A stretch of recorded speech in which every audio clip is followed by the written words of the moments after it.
This month on the World Sailing Show, the brand new SailGP Tour heads to the Big Apple. Lake Geneva throws up a storm of a race. And Tokyo is calling in Marseille. But we start in the Balearic Islands to join the biggest field yet for the season opener on the world's leading Grand Prix monohull circuit.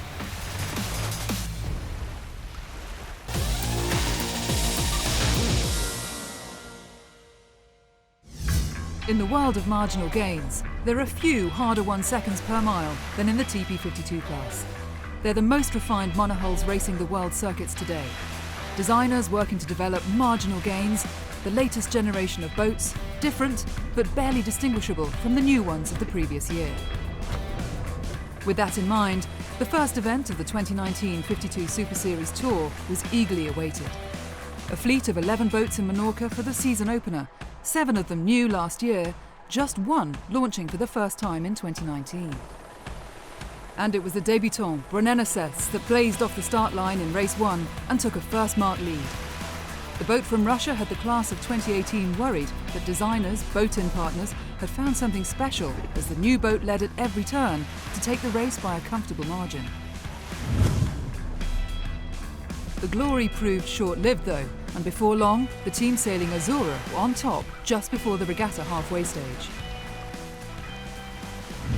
As the week progressed, the 2018 champion, Quantum Racing, began to come good, firing in a second and 2 wins to top the leaderboard. But in the end, Quantum faded, leaving 2 teams to trade blows at the top. Preveza is stacked out with a multinational crew, including Turkish owner Veli Ergi, New Zealanders helmsman John Cutler and tactician Hamish Pepper, and navigator Nacho Postigo from Spain.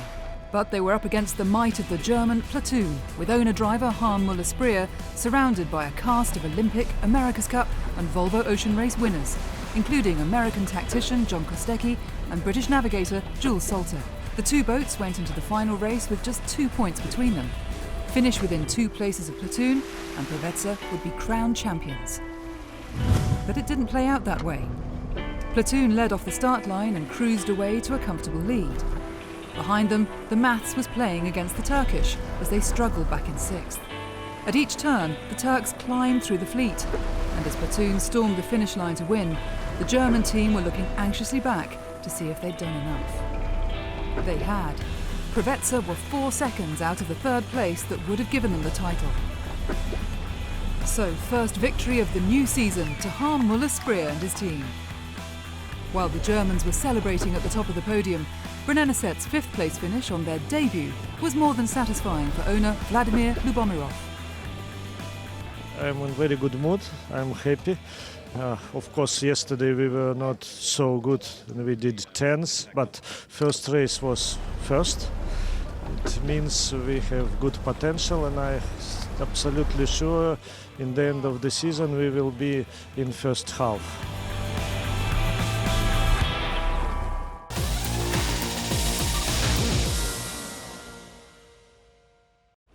With the Tokyo Games a little over a year away, the stakes in World Sailing's annual World Cup Tour are rising.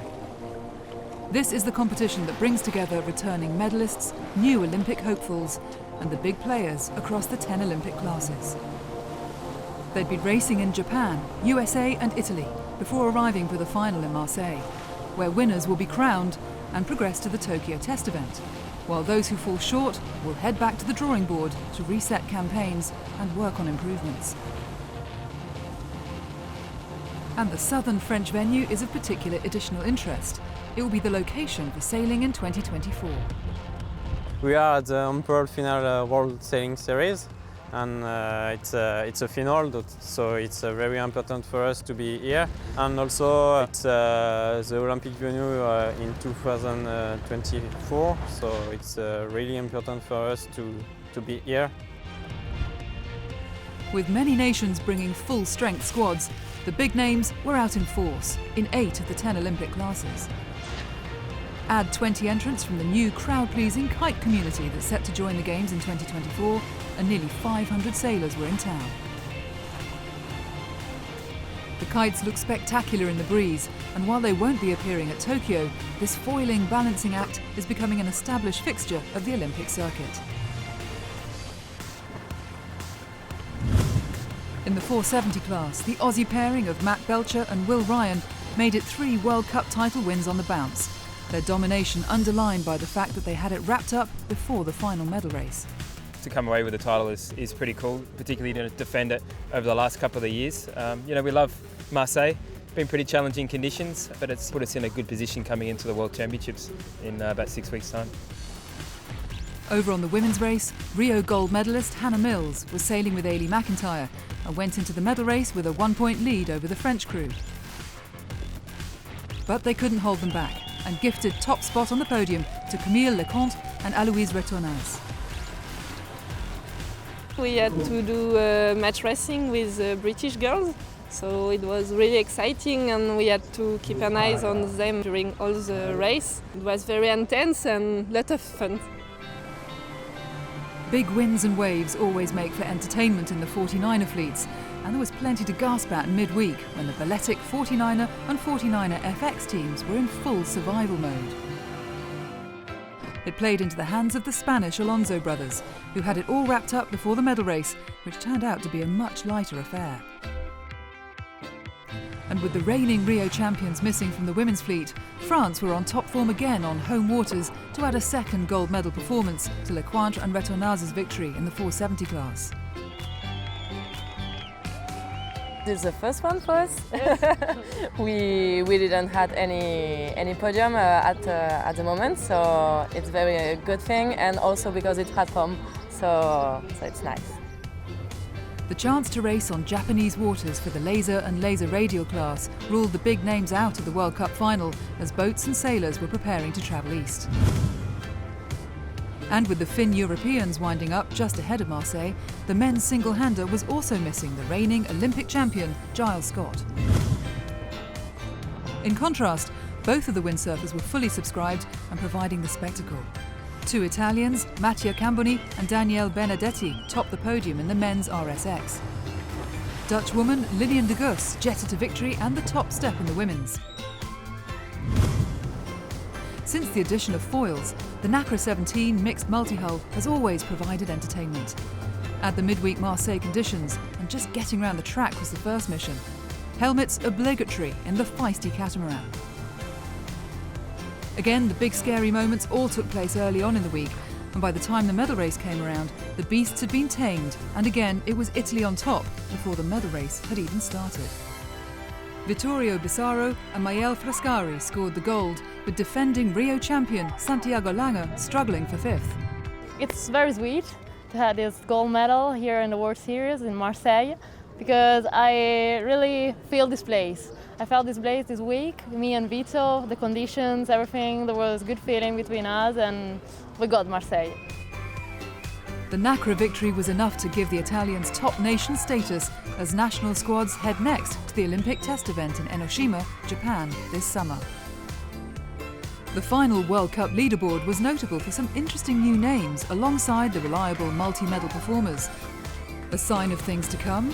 Or a bump in the road on the build-up to 2020. A carefully timed run. The newcomers will be sensing the chance to upset the order and make their mark on the road to Tokyo.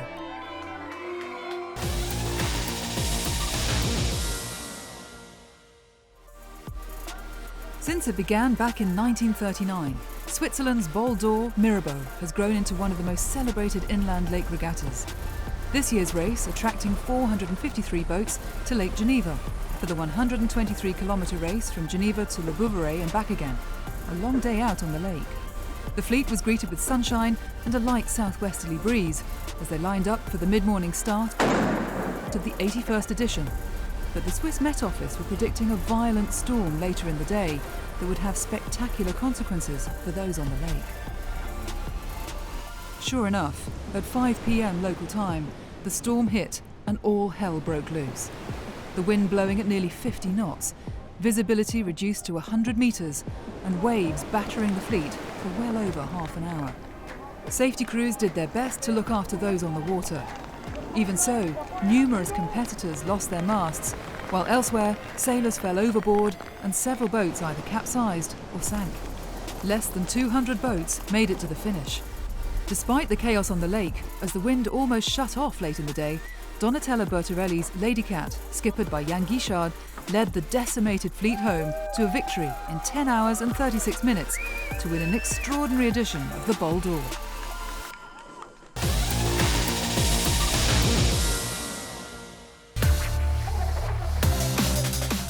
Coming up, has the SailGP fleet bitten off more than they can chew in the Big Apple? And we head underwater to boldly go where few men and women have gone before.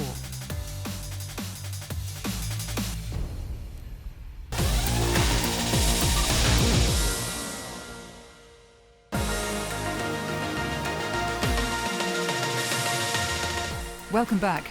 Still to come, the best of the Rolex Giraglia. And we turn our attention to life under the water. But first we're heading to the USA for the halfway stage in the inaugural SailGP Series.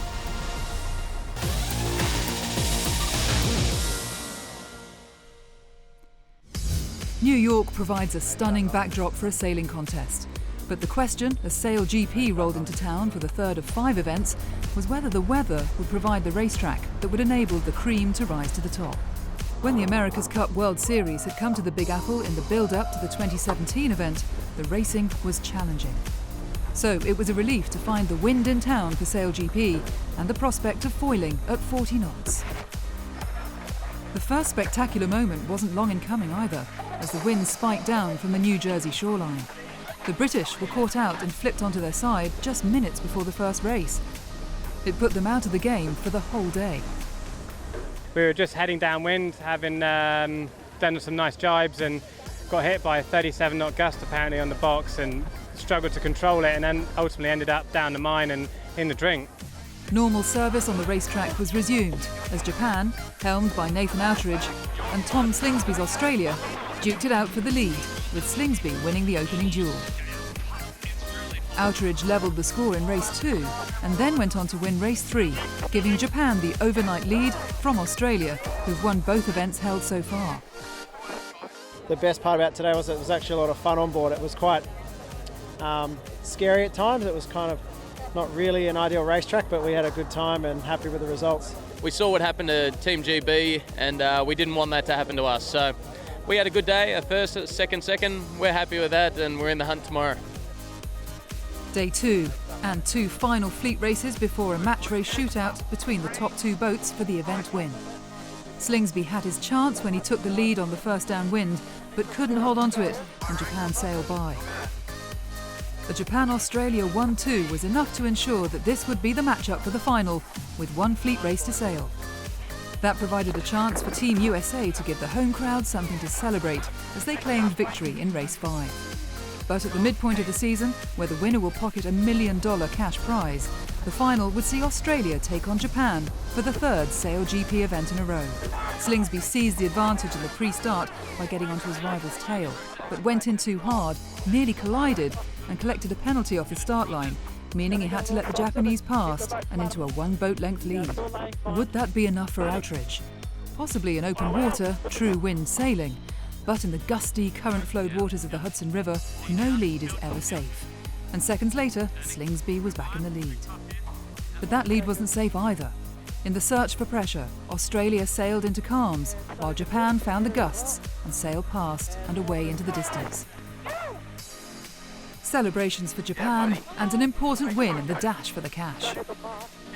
Winning this event sort of shows where we're at as a team. You know, the level of improvement we've had has been fantastic. A long way behind Aussies in Sydney, closed their gap in San Francisco, and now we're ahead of them. So I think we're on the right path and just can't wait for the next event. 3 events sailed, 2 to come. If Japan can repeat the performance and take the next round in Cowes in August, tension in the fight for the big check will resonate right around the sport.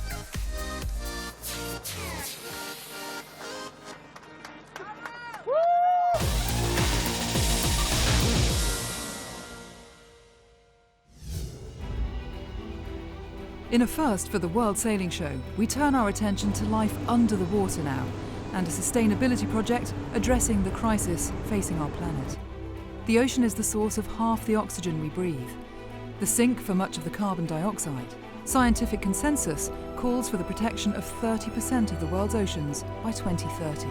An intrepid international team of 50 scientists, subsea engineers and technicians have just returned from a research expedition in the waters of the Seychelles in the Indian Ocean, led by the UK's Nekton Foundation.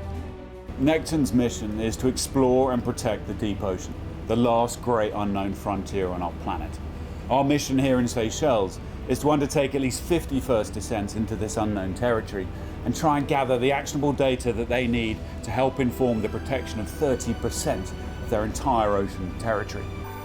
Scientists on board surveyed underwater life by diving into the twilight zone below depths of 30 metres that the tropical sun barely reaches. Using 2 crude submersibles and a remotely operated vehicle, they were able to document organisms and habitats up to 500 metres deep, while sensors offered a glimpse of depth of up to 2,000 metres. We use a vast array of different equipment and technologies, and this is because we want to assess the whole of the water column. So not just the seabed, not just the water itself, but all the way from surface to depth. It's massively important for us to be able to understand all of the communities, who's living where, why, what are they doing for each other, and we can only do that when we have a full toolkit. All the data gathered is given to the Seychelles government to enable the country to put in place a groundbreaking marine protected area of 30% of its waters. One of the founding principles of this mission is for us to work with and on behalf of Seychelles. This is their territory. We are here purely as visitors. And throughout this mission, we've worked hand in hand with Seychelles partners. There are 9 scientists participating from Seychelles and supported by 6 major research grants and 2 fellowships at the University of Oxford. In a broadcasting first, live video was transmitted from 300 metres below the surface of the ocean to hundreds of broadcasters and digital publishers across the globe. And from a submersible over 100 metres beneath the sea, the President of the Seychelles issued a heartfelt plea to the world to protect the oceans. It is a privilege to address you, citizens of the world. From the beating blue heart of our planet. Further expeditions are planned over the next 3 years in the Indian Ocean.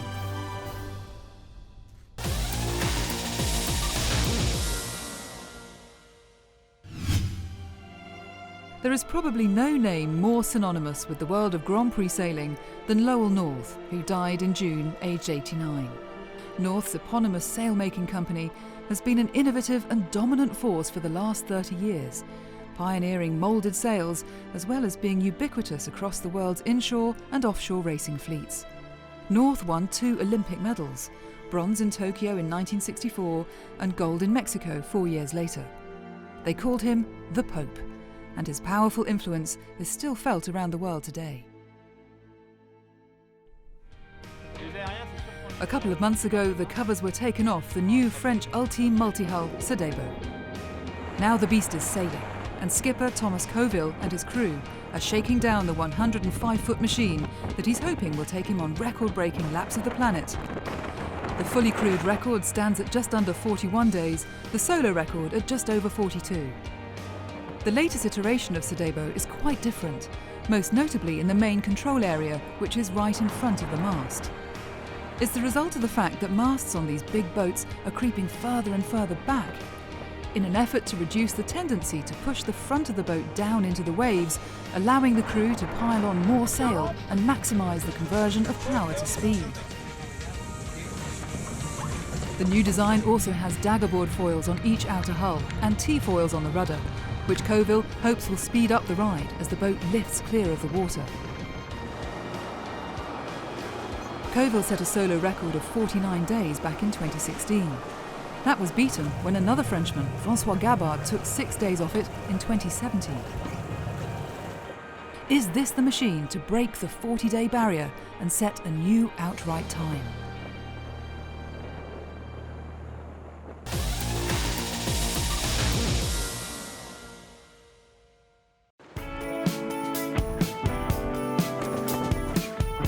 Saint-Tropez, France. Down in the world-famous harbour, luxury yachts were making room for their racing counterparts in the Mediterranean to take part in the 67th edition of the Rolex Giraglia. As a curtain raiser for the main offshore event, a 241 nautical mile race from Saint-Tropez to Monaco, there were 3 days of inshore racing, which provided the first opportunity to see a fleet that included 10 Club Swan 50s, 3 Maxi 72s and Rambler 88, George David's globe-trotting race winner from the USA. We've never been a light air boat. This boat was commissioned in the first place for heavy air ocean racing, and that's what it's really good at. We keep hoping for a Mistral. Wouldn't that be nice? Challenging Rambler for the honour of being first into Monaco was Magic Carpet Cubed, owned by Lindsay Owen Jones. Although 12 feet longer, Magic Carpet was built for luxury and so ceding weight to its out-and-out racing rival. Can we stay up with our air conditioning and our fully fitted boat with this totally empty racing machine, even on a favourable ground? The odds are against it, but you never know. The big Mistral winds forecast were not blowing as the 243-strong fleet left Saint-Tropez, headed down the French coast to La Formigue, before turning east to the Giraglia rock off the northern tip of Corsica.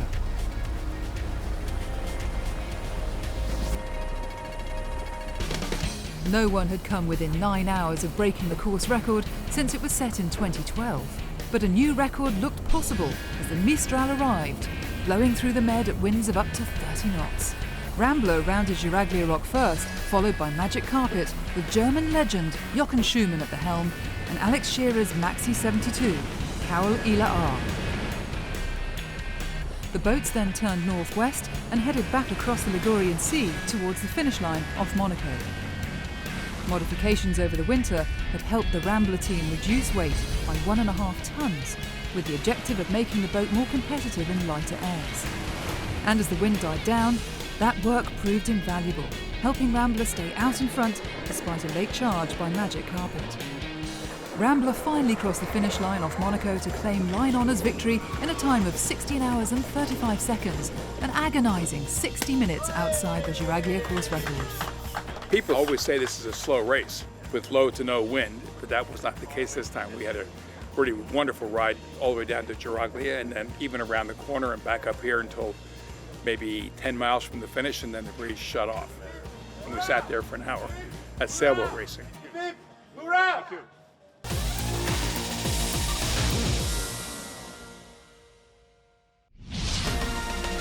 Next month, we're at round 2 of the 52 Super Series in Portugal. And international sailors battle for a new trophy in La Solitaire de Figueroa.